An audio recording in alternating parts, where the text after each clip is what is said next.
मन में बसा कर तेरी मूर्ति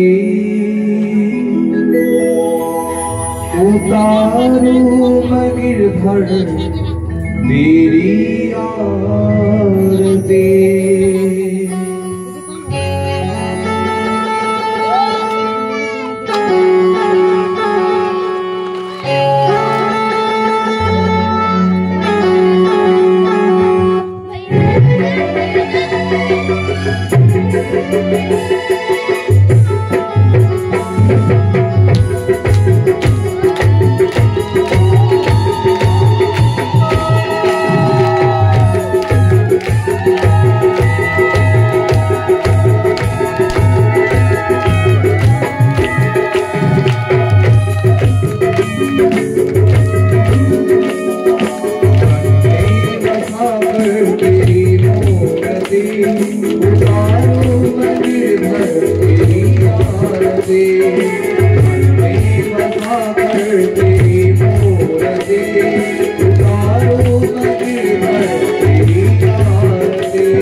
भर तेरी आरती।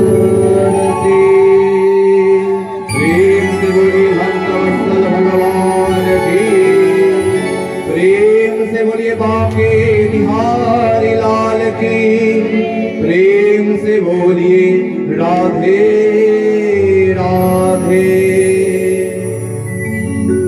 সবাই পিছনে পিছনে গিয়ে বসে যান, আরতি আপনাদের কাছে পৌঁছে যাবে, আপনারা আরতি গ্রহণ করে নেবেন। সবাই পেছনে পেছনে গিয়ে সুন্দর সুন্দর জায়গাতে বসে পড়ুন, সবাই বসে পড়ুন। এই সাইডে বেশি মানুষ বসবে না, সবাই সামনে বসুন, কারণ ওই বক্সটা যাতে আওয়াজটা যাতে সবাই শুনতে পায়। সবাই সামনে ফাঁকা ফাঁকা ভাবে সুন্দরভাবে বসে পড়ুন, সুন্দরভাবে সবাই বসে পড়ুন।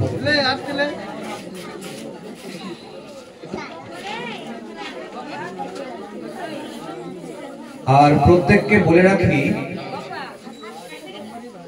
কেউ যদি প্রণামী দক্ষিণা দিতে চান আমাকে, তবে কিন্তু এখানে দিবেন, কিন্তু কমিটির উন্নতি কল্পে, মন্দিরের উন্নতি কল্পে, গ্রামবাসীর উন্নতি কল্পে এবং বিভিন্ন যাতে গ্রামবাসী আরো অনুষ্ঠান করতে পারেন তার জন্য দান বাক্সতে আপনারা কিন্তু সেই আপনাদের দক্ষিণা দিবেন এই গ্রামবাসীর উন্নতি কল্পে।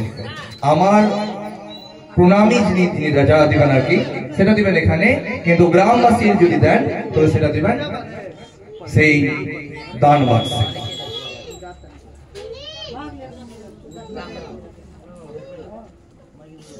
সবাই শান্ত মতন বসে পড়ুন, আপনারা ভাগবত পাঠ শ্রবণ করতে চলেছেন। আমার কিছু বলার ছিল আপনার কাছে। অবশ্যই।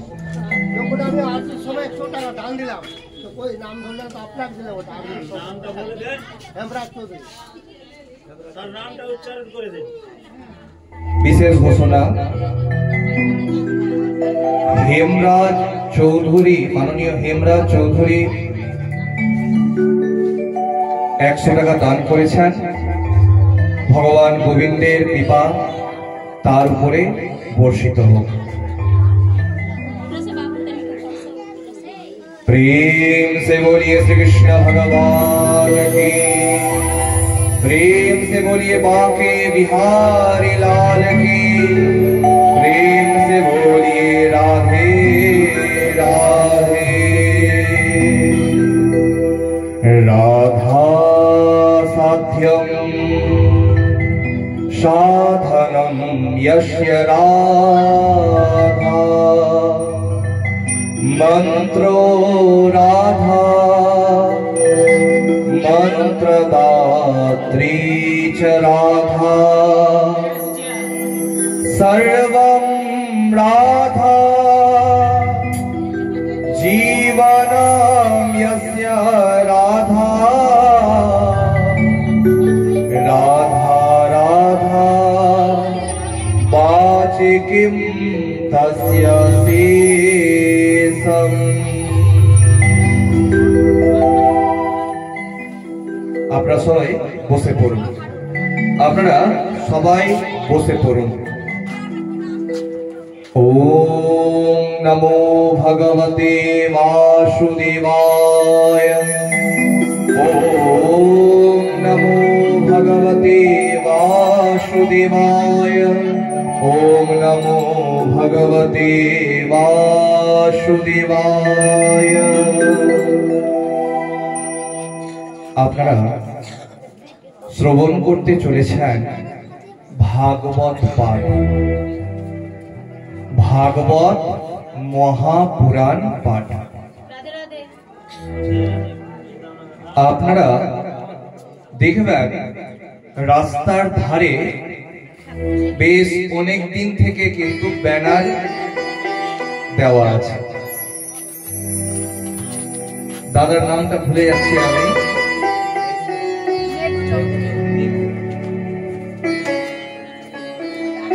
মাননীয় মেঘু চৌধুরী মহাশয়ের সাথে আমার প্রায় প্রতিদিনই কথা হয় এবং সেই এত সুন্দর ব্যবস্থা আপনাদের প্রত্যেকের অনুদানে আজ হতে চলেছে।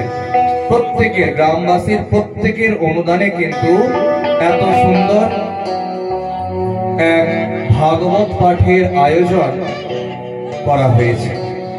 এর মধ্যে প্রত্যেকের অনুদান আছে। এই যে 5 দিবসীয় ভাগবত পাঠ, আপনাদেরকে প্রথমেই জানতে হবে যে এই ভাগবত পাঠ কি আর ভগবত পাঠ কি। দেখুন মায়েরা এবং বাবারা, আপনারা যদি এই 5 দিন মন দিয়ে পাঠ শ্রবণ করেন, আপনাদের মনের মধ্যে কোনো সংশয় কিন্তু আর থেকে যাবে না। এই যে ভাগবত পাঠ, এটা কিন্তু ভগবত পাঠ নয়, এটা কিন্তু ভগবত পাঠ নয়, এটা কিন্তু ভাগবত পাঠ। দেখবেন সেই ব্যানারের উপরে যখন যেখানে নাম লেখা আছে, সেখানে লেখা আছে শ্রীমদ ভাগবত মহাপুরাণ পাঠ বা জ্ঞান যজ্ঞানুষ্ঠান। কিন্তু নিচের মধ্যে যে দুদিকে দুটো করা হয়েছে আবার পর থেকে, সেখানে দেখবেন, লক্ষ্য করবেন গিয়ে, সেখানে লেখা আছে শ্রীমদ ভগবত মহাপুরাণ পাঠ। দেখবেন, লক্ষ্য করবেন গিয়ে, উপরে কিন্তু লেখা আছে ভাগবত, আর নিচে দু সাইডে যে লেখা আছে ব্যানারটা, সেখানে লেখা আছে শ্রীমদ ভগবত মহাপুরাণ। মানে কিন্তু ভা নাই, ওখানে আঁকাটা কিন্তু নাই। আমরা ভগবত আর ভাগবত সম্পর্কে আগে জানব, কারণ আমাদের প্রত্যেকেরই কিন্তু এই ভুলটা হয়ে থাকে, প্রত্যেকের হয়। যে বলছেন ভুল, যে ভাবছেন আপনারই শুধু ভুল হচ্ছে, তা নয়, আমারও হতো। তো আমরা প্রথমে সেটা জানবো যে ভগবত কি আর ভাগবত কি। ভগবত হচ্ছে গীতা পাঠ।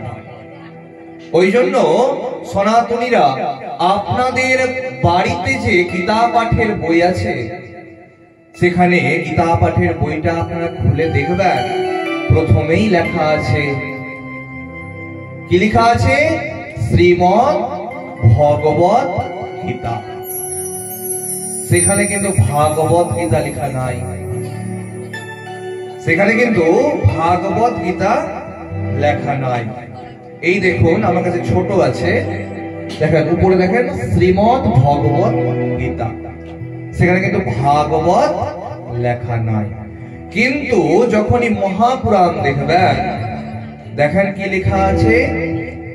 শ্রীমদ ভাগবত পুরাণ বা মহাপুরাণ। তো এই ভাগবত কি আর ভগবত কি? ভগবত হচ্ছে ভগবানের মুখ নিঃসৃত বাণী, যেটা ভগবান নিজের মুখ দিয়ে উচ্চারণ করেছিলেন, সেটা কি? ভগবত। তবে ভাগবত কি? ভাগবত হচ্ছে যে শাস্ত্রের মধ্যে ভগবানের লীলা, ভগবানের কাহিনী বর্ণিত আছে, সেটা হচ্ছে ভাগবত। এই ভগবত কে রচনা করেছেন আর ভাগবত কে রচনা করেছেন? দুজনার রচনাকার কিন্তু একজনই, তার নাম হচ্ছে বেদব্যাস ঋষি, যার নাম কৃষ্ণ দ্বৈপায়ন ঋষি, যার নাম বাদরায়ণ ঋষি। আমরা পরে তার জীবনী সম্পর্কেও জানব। এই ভগবতের মধ্যে একজন বক্তা আছেন আর একজন শ্রোতা আছেন। শ্রীমদ ভগবত গীতার মধ্যে বক্তা হচ্ছেন শ্রীকৃষ্ণ ভগবান, আর শ্রোতাকে অর্জুন। অর্জুন যখন কুরুক্ষেত্র ধর্মক্ষেত্রের যুদ্ধে যুদ্ধ করতে চাইছিলেন না পাণ্ডবের সাথে, কি কৌরবের সাথে, তখন সেই শ্রীকৃষ্ণ ভগবান অর্জুনকে এই গীতা উপদেশ প্রদান করেছিলেন। এই গীতা আমাদের সব থেকে বেশি পড়া হয়। কারো বাড়িতে কোনো শাস্ত্রের বই থাকুক আর না থাকুক, গীতা পাঠের বই অবশ্যই কিন্তু বাড়িতে রাখার প্রয়োজন আছে, সে ছোট হোক আর বড় হোক। এটা হচ্ছে ভগবানের মুখ নিঃসৃত বাণী। আর ভাগবত কি? ভাগবত হচ্ছে সুখদেব বলেছিলেন কাকে? পরীক্ষিত রাজাকে। সেটা হচ্ছে ভাগবত মহাপুরাণ। এই ভগবত গীতার মধ্যে 700টা শ্লোক আছে, আর ভাগবতের মধ্যে 18,000টা শ্লোক আছে। দেখবেন অনেক জায়গাতে এই প্রচারে বের হয় যে অমুক গ্রামে শ্রীমদ ভাগবত মহাপুরাণের আয়োজন করা হয়েছে, কিন্তু সেখানে ভাগবতের জায়গায় কিন্তু না জানা অবস্থাতে। একটা কথা সবাই মাথায় রাখবেন, একটা হচ্ছে জেনে ভুল করা, আর একটা হচ্ছে না জেনে ভুল করা। না জেনে যদি কেউ ভুল করে, সেই ভুলের কিন্তু কোনো দোষ হয় না, বিশেষ বিশেষ ক্ষেত্রে। আবার অনেক ক্ষেত্রে দোষ হয়, তারও কাহিনী আপনারা এই 5 দিনের মধ্যে শ্রবণ করবেন। কিন্তু ছোট মোটো ভুল যেটা আমরা না জেনে করি, তার কিন্তু কোনো দোষ হয় না। এই যে আপনারা আগে জানতেন না যে শ্রীমদ ভগবত গীতা আর শ্রীমদ ভাগবত মহাপুরাণ, একটা ভ আর একটা ভা। ভ হচ্ছে ভগবত আর ভা আছে ভাগবত। এই যে 5 দিবসীয় পাঠের আয়োজন করা হয়েছে, সেটা হচ্ছে ভাগবত। আপনারা সবাই বুঝতে পারছেন তো আমার কথা? এরপরে কিছু বলবেন? বুঝতে পেরেছি। আচ্ছা আচ্ছা, অবশ্যই ভিতরে কোনো প্রশ্ন থাকলে অবশ্যই জিজ্ঞাসা করবেন। দেখেন, আমি বা আমাদের টিম, আমাদের পরিবার, আমরা এসেছি আপনাদেরকে কৃষ্ণ ভগবানেরই কথা শ্রবণ করানোর জন্য। কোনো কিছু মনের মধ্যে প্রশ্ন থাকলো, মাঝখানে যদি বলেন তবে অসুবিধা হবে, আমাকে শেষে জিজ্ঞাসা করবেন। সবাইকে সময় দেব, খুব মন দিয়ে শ্রবণ করুন। শ্রীমদ ভাগবত মহাপুরাণ। बोलिए भक्तवत्सल भगवान की, प्रेम से बोलिए बांके बिहारी लाल की, प्रेम से बोलिए राधे राधे।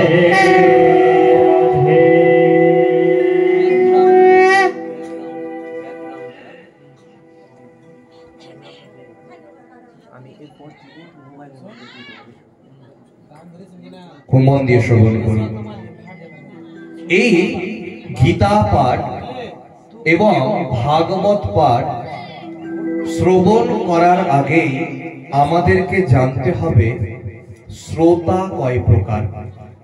কারণ লক্ষ্য করবেন, এই পাঠের ক্ষেত্রে 2 জনার ভূমিকা সব থেকে বেশি।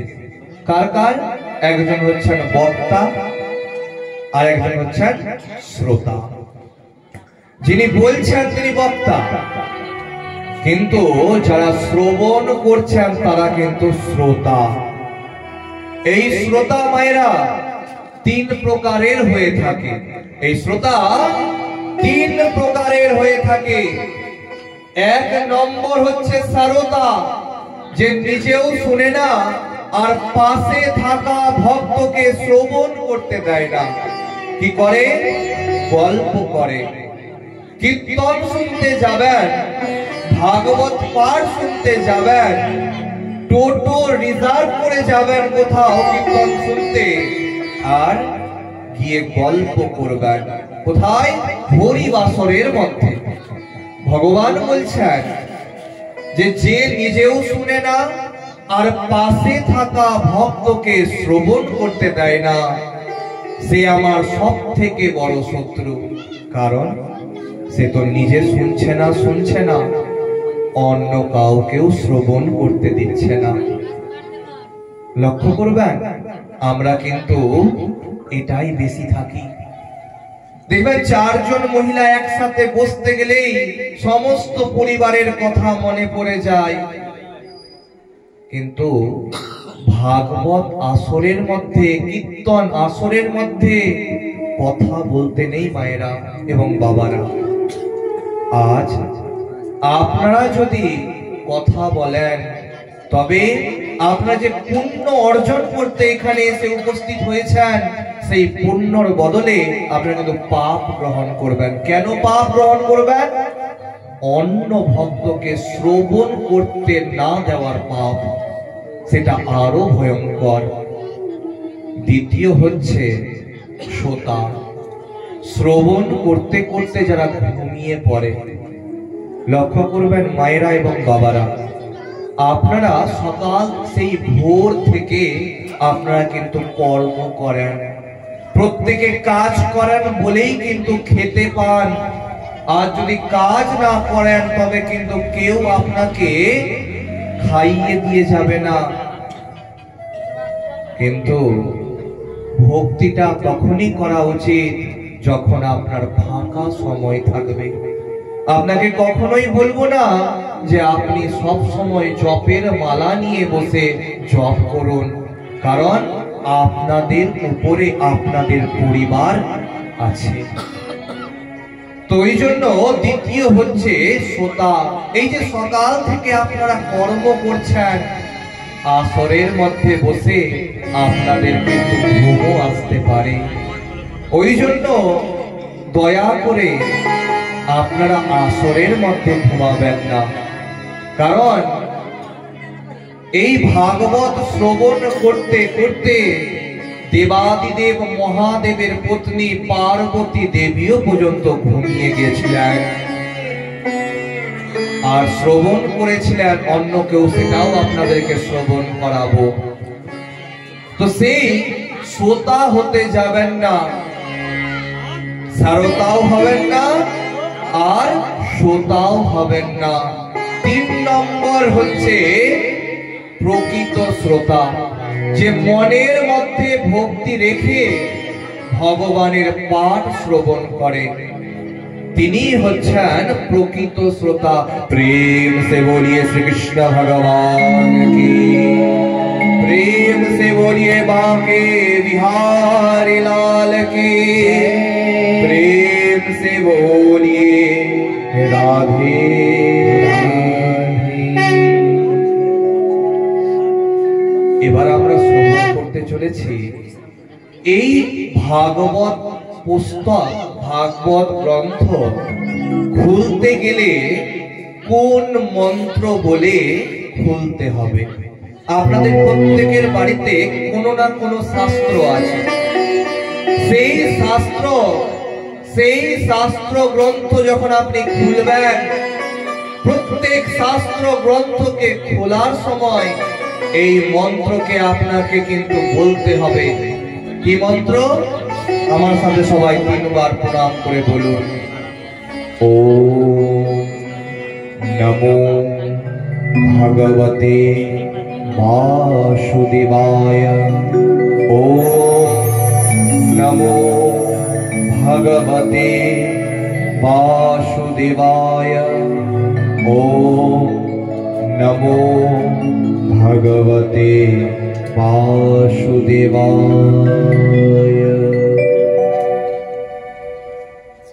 এই ওম নমো ভগবতে বাসুদেবায় নিয়ে পুরাণে এক বৃত্তান্ত পাওয়া যায়। 2 বাহু তুলে প্রথমেই বলবেন, বলিয়ে রাধে রাধে। আগেকার দিনে চতুরাশ্রম প্রথা ছিল। চতুরাশ্রমকে কি? ব্রহ্মচর্য, গারস্থ, বানপ্রস্থ আর সন্ন্যাস। যখন কেউ সন্ন্যাস গ্রহণ করত তাকে বাড়িতে থাকা যেত না, অর্থাৎ সে বাড়িতে থাকতে পেত না।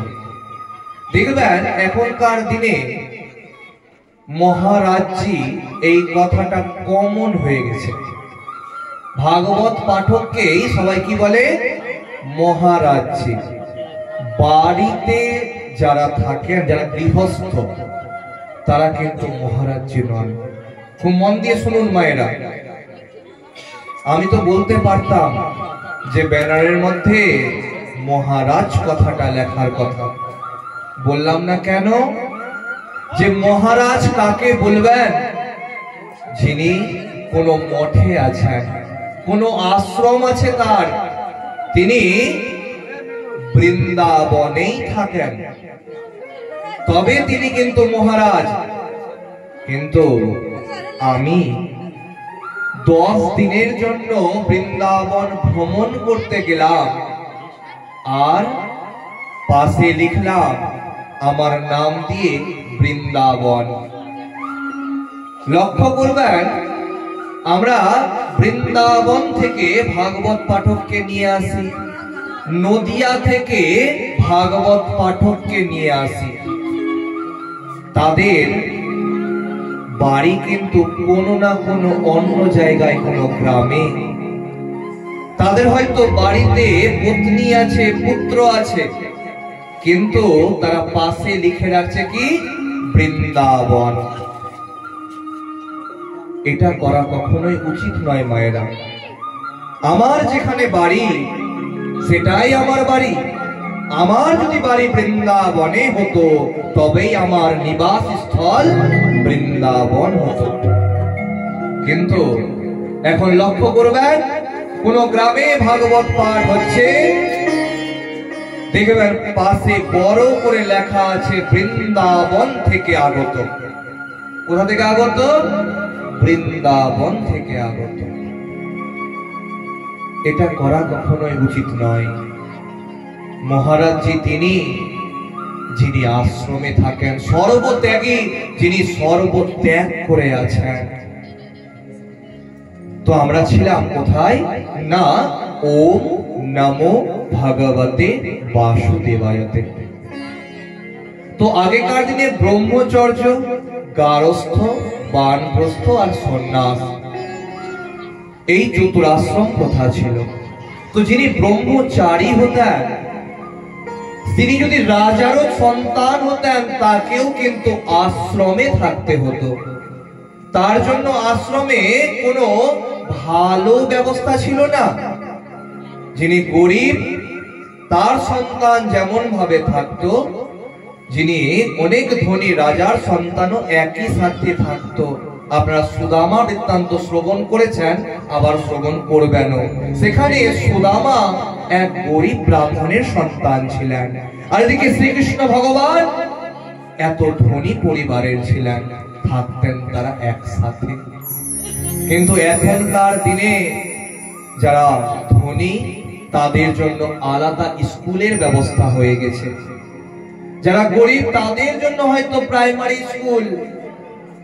কেউ যদি কষ্ট করেও নিজের সন্তানকে ওই নার্সারি স্কুলে ভর্তি করেন, তিনি অহংকারের সহিত অন্য মায়েদেরকে বলেন, আমি আমার সন্তানকে ইংলিশ মিডিয়ামে দিয়েছি, তোর কাছে টাকা নাই, ওই জন্য তুই প্রাইমারি স্কুলে পড়াচ্ছিস। এখানেও কিন্তু ধনী এবং গরিব। আপনার সন্তানকে কোনো প্রাইভেট মাস্টারের কাছে পাঠাবেন, 2 দিন পড়ার পর আপনার সন্তানকে প্রাইভেট মাস্টার জিজ্ঞাসা করবে, বাবুরে তোর বাবা কি করে? লক্ষ্য করবেন, তার কোনো লাভ নেই আপনার সন্তান কি করে বা আপনার সন্তানের পিতা কি করে সেটা দেখার। কিন্তু জিজ্ঞাসা করছে কেন? মাসের পরে সেই বেতনটা যাতে ঠিকঠাক করে সে পাবে কি পাবে না, সেই জন্য। এখানেও ধনী আর গরিব। তো আগেকার দিনে কিন্তু এই রকম আশ্রমের মধ্যে যখন থাকা হতো, গুরুকুলে যখন থাকা হতো, তখন কিন্তু ধনী আর গরিব দেখা হতো না। তো একটা রাজার সন্তানকে নিয়ে এক ঋষি গুরুদেব সাথে করে নিয়ে যাচ্ছেন আরেক গ্রামে ভিক্ষা করার জন্য। সেই শিষ্যকে নিয়ে যেতে যেতে সেই শিষ্য ক্লান্ত হয়ে পড়েছে। এক বট গাছের তলা দেখে সেখানে বিশ্রাম নেওয়ার জন্য গুরুদেব আর তার শিষ্য বসেছে। যে ভালো মানুষ সে ব্যর্থ সময় নষ্ট করে না। গুরুদেব বললেন, আমি এই ফাঁকা সময়ে একটা জপের মালা বের করে 108 বার জপ করে নিই, তারপরে আমরা আবার যাব। শিষ্যকে বললেন, তুমি এখানে বসো, তুমি কিন্তু কোথাও যাবে না। কিন্তু লক্ষ্য করবেন, এখনকার দিনের ভক্তিটাও দেখানোর হয়ে গেছে। পায়ে জুতো পরে হাতে জপের মালা নিয়ে অনেকে জপ করে রাস্তায় রাস্তায় ঘুরছে। আলুর দোকানে আলু কিনতে যাচ্ছে, সেই জপের মালা নিয়ে জপ করতে করতে আলু কত করে দিচ্ছেন, এই একটু বেশি হয়ে যাচ্ছে, আরো কম করেন। ধর্ম ভক্তি কখনো দেখিয়ে হয় না মায়েরা। জপ সব সময় শান্ত শিষ্ট স্থানে করতে হয়, যেখানে আপনার মনটা ভগবানের প্রতি লাগবে। ধরে নেন আপনি মন্দিরের মধ্যে জপ করছেন, সেখানে কিন্তু আপনার জপ করাটা সার্থক হবে। আপনি আপনার বাড়ির ঠাকুর ঘরে করছেন জপ, সেটা কিন্তু সার্থক হবে। কিন্তু এই জুতা পরে পরে রাস্তায় রাস্তায় ঘুরে ঘুরে জপ করাটা সার্থক হবে না মায়েরা। কারণ আপনাকে দেখলো কেউ, অন্যজন আপনাকে ডাকছে, কথা বলছেন আপনি, সেখানে ভগবানের প্রতি আপনার কিন্তু মনটা ঠিকভাবে নাই। ভগবান একবার, নারায়ণ ভগবান একবার নারদ মুনিকে বলছেন, নারদ মুনি, তুমি তো আমার সব থেকে বড় ভক্ত, কারণ তুমি সব সময় নারায়ণ নারায়ণ করো। দেখবেন নারদ মুনিকে যদি সিরিয়ালেও দেখেন, নারায়ণ নারায়ণ করে। নারদ মুনির কিন্তু খুব অহংকার, যে আমার থেকে বড় ভক্ত আর পৃথিবীতে বিশ্বে কেউ নাই। ভগবান বললেন, আচ্ছা নারদ, তোমাকে আমি একটা তেলের বাটি দিচ্ছি। এই তেলের বাটিটা ভর্তি আছে, কিন্তু তোমাকে একটা স্থান বলে দিচ্ছি, সেই স্থান তোমাকে যেতে হবে, আর সেই স্থান থেকে আবার আমার কাছে আসতে হবে। কিন্তু যাতে সেই তেলের বাটি থেকে যাতে এক ফোঁটাও তেল নিচে না পড়ে যায়, এটা কথা কিন্তু ধ্যান রাখো, তবে আমি বুঝবো তুমি সত্যি আমার অনেক বড় ভক্ত। নারদ মুনি এই কথা শুনে মুচকি হেসে, এতটুকু ব্যাপার, এতটুকু মাত্র পরীক্ষা নিল ভগবান আমার, এটা তো আমি আরামসে করতে পারবো। তিনি গেলেন এবং গেলেন। তারপরে সেই নারদ মুনিকে ভগবান জিজ্ঞাসা করছেন, আচ্ছা নারদ, তুমি আমার কথা শুনেছো, তুমি এক ফোঁটাও কিন্তু তেল মাটিতে পড়তে দাওনি। আচ্ছা নারদ, তুমি বলো তো, এই যাওয়াতে আর আসাতে তুমি আমার নামটা কয়বার নিয়েছো? নারদ মুনি শুনে ভগবানকে বলছেন, ভগবান, আপনি তো আমাকে বলেছিলেন তেল নিয়ে যাওয়ার কথা আর নিয়ে আসার কথা, আর বলেছিলেন যাতে এক ফোঁটাও তেল আমার যাতে নিচে না পড়ে। আপনি আমার নাম তো করতে বলেননি, বা আপনার নাম করতে তো বলেননি।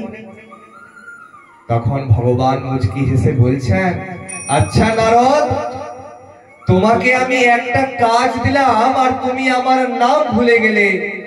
আর যারা সংসারের মধ্যে থাকে, এই মায়েরা, এই বাবারা, যারা সকাল থেকে সন্ধ্যা অবধি অনবরত কষ্ট করে, কর্ম করে,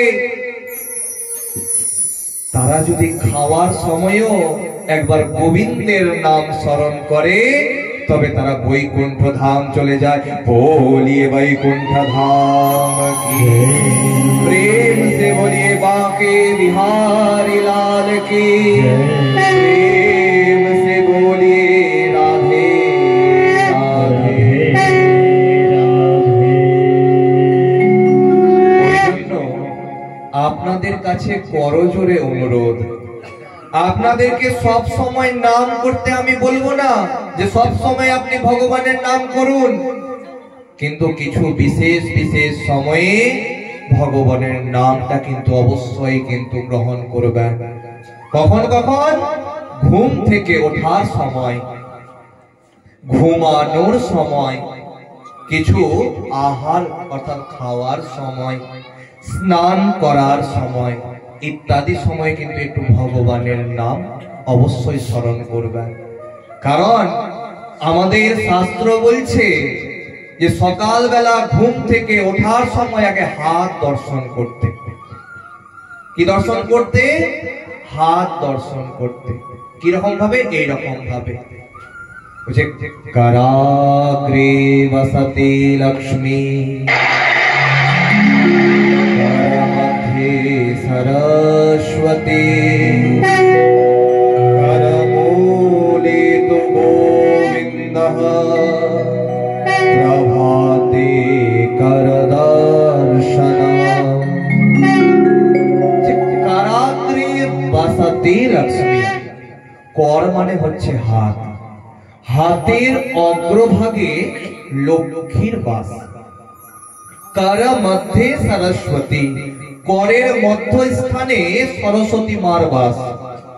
আর कर মূলে তো গোবিন্দ, গোবিন্দ ভগবানের বাস হচ্ছে করের হাতের মূলে। ওই জন্য সকালবেলা আমাদেরকে কি করতে হবে? নিজের হাতকে দর্শন করতে হবে। আর কি নিয়ম? যখন ঘুম থেকে উঠবেন, যখন ভূমিতে পা দিবেন, তার আগে আগে প্রণাম করে নিতে হবে। সমুদ্রাবসনে দেবী পর্বতস্তনু মণ্ডলে বিষ্ণুপত্নী নমস্তুভ্যাম পাদস্পর্শম সমাস্যামি। যে হে ভূমি মাতা, তোমার উপরে এত পাহাড় পর্বত, এত ঘর বাড়ি সবকিছু কিন্তু আছে, তুমি ধারণ করে রেখেছো সবাইকে। আমি আমার চরণটা তোমার উপরে দিচ্ছি, আগে ক্ষমা চাইছি। হে ভূমি মাতা, আগে আমাকে ক্ষমা করো, তারপরে আমি তোমার শরীরে পাটা দিব। তো সেই শিষ্যকে বসিয়েছেন পাশে, আর জপের মালা নিয়ে জপ করতে শুরু করলেন। ওম নমো ভগবতে বাসুদেবায়, এই মন্ত্র 108 বার।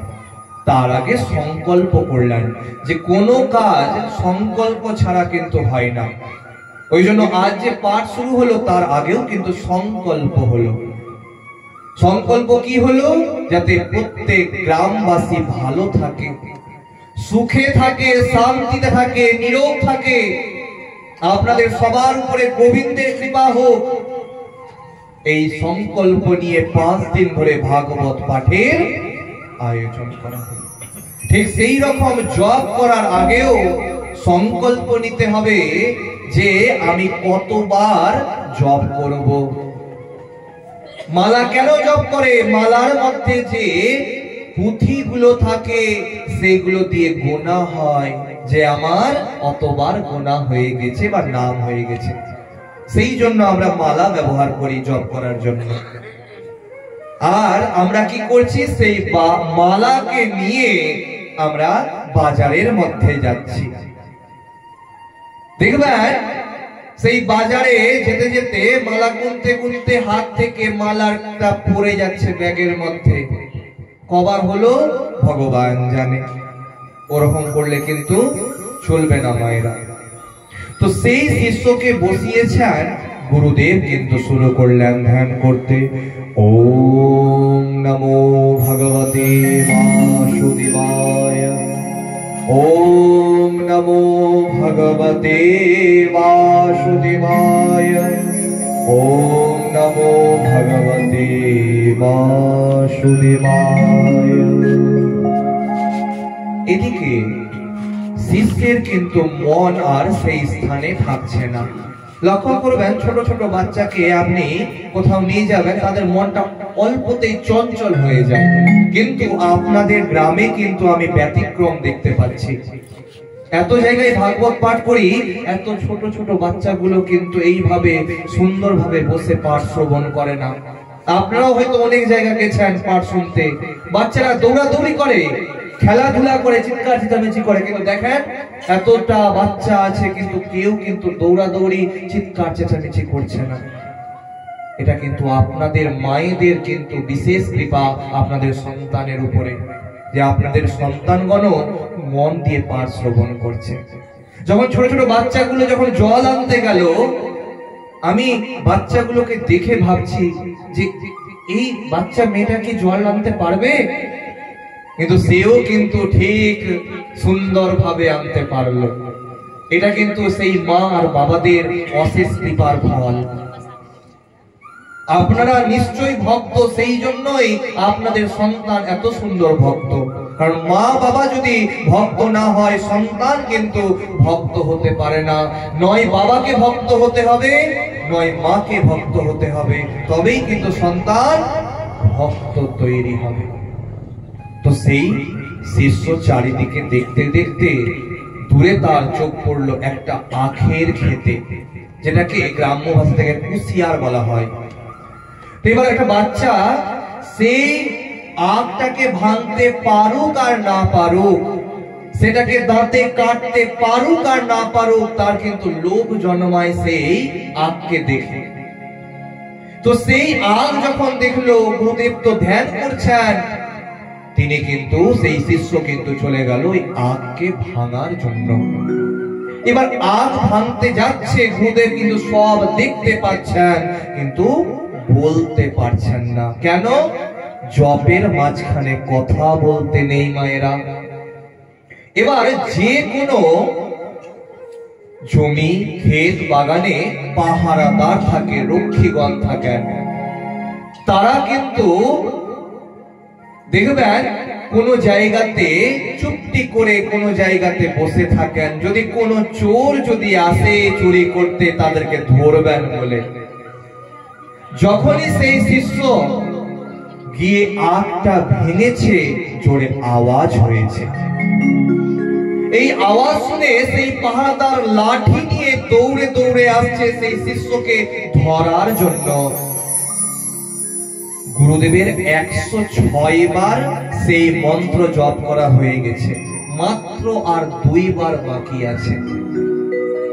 তখন সেই গুরুদেব ইশারার মাধ্যমে সেই মন্ত্র দিয়ে চিৎকার করছেন, ও নমো ভাগবতে, ওম নমো ভাগবতে বাসুদেবায়। সেই শিষ্যকে কিন্তু সেই পাহারাদার ধরে নিল, ধরে বেধড়ক মারল। সেই শিষ্য কাঁদতে কাঁদতে যখন গুরুদেবের কাছে এসে উপস্থিত হয়েছেন, গুরুদেব আপনি আমার কেমন গুরুদেব? আমি তো জানি গুরুদেব যিনি হন, তার শিষ্যের সমস্ত দুঃখ কষ্টের ভার গ্রহণ করেন। আপনি আমার কেমন গুরুদেব? গুরুদেব তখন বলছেন, আমি তো জপ করছিলাম, আর আমি তোমাকে সেই জায়গায় চুরি করতে যেতে বলিনি।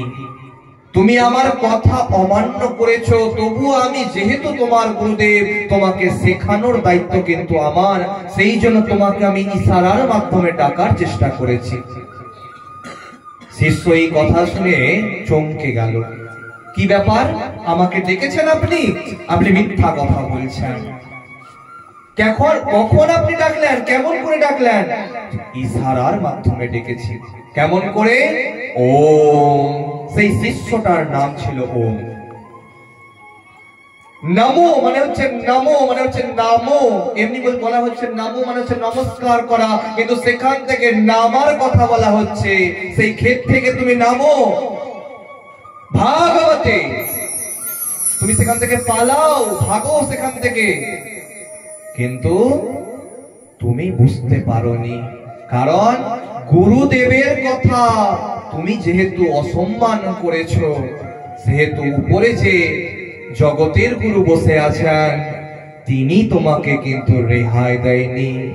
ওই জন্য বলা হচ্ছে অজ্ঞান তিমিরান্ধস্য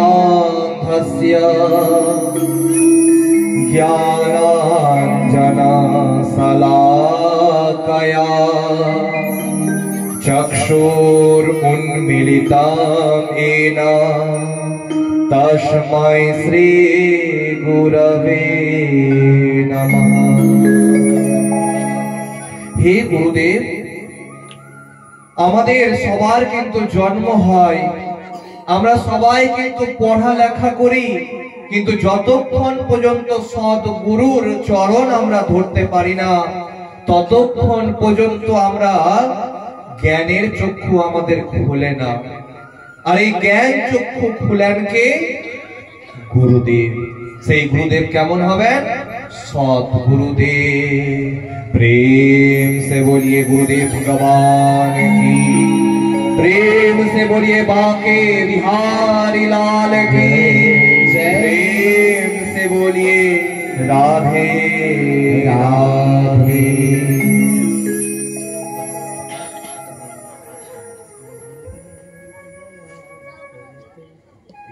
সবাই করতালি দিয়ে একদম